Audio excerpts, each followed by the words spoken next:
Kay matud gid, wala sing tao sa duta nga matarong, nga nagahimo sing maayo kag wala gid nagakasala, pero hindi ini pasikwan. Hindi ini lisensya sa paglapas, kayang kamatuoran ginapili. Kagang Dios nagatawag sang paghinulsol. Wala gid tawo nga wala sing sala, bisan ano pakataas ang iyang ngalan. Kuno si sawon sang Dios ang tagipusoon. May kulang di hapon sa tagsa kakabuhi, nakasulat na sa pulong sang Ginoo. Wala sing mahimo nga perpekto, pero hindi buot silingon nga pwede na lang magpabiling sa sala. Kay ang grasya hindi permiso sa paglapas, ang gugma sang Dios nagatawag sang pagbago. Wala sang matarong sa duta nga naghimo sang maayo pirmi, pero hindi pagarasonon ina.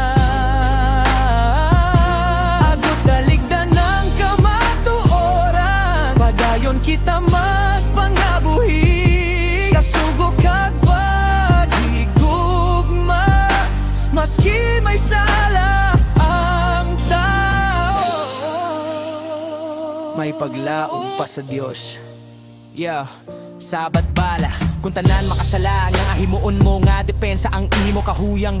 Ang bersikulo hindi palusot, hindi tikang sang pagbinutig ang tinutuyo. Sini pagbaubos ang tagsa katabaw, wala sing santo nga wala gibuligan sang Dios, pero ang matuod nga tumuluo nagapaninguha sa pagtuman. Hindi magambalo ba nga ang tanan, kayang Dios nagakita kon sino ang nagatinguha. Ang kamatuoran hindi ginailisan sang opinyon, mas maayo ang maghinusol kaysa mangin mapahitason. Kung mabukan kami, bangunon kami sang Diyos. Kung masayop kami, buligan kami magbago. Ang kabuhi, hindi kompetisyon sang kaputli, kundi pagpadayon sa pagsunod kay Kristo.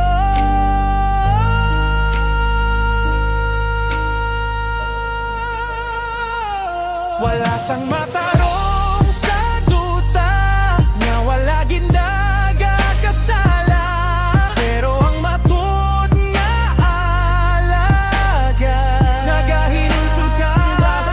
Mamatura mo ang dalan, paghigugmaa mo ang marka.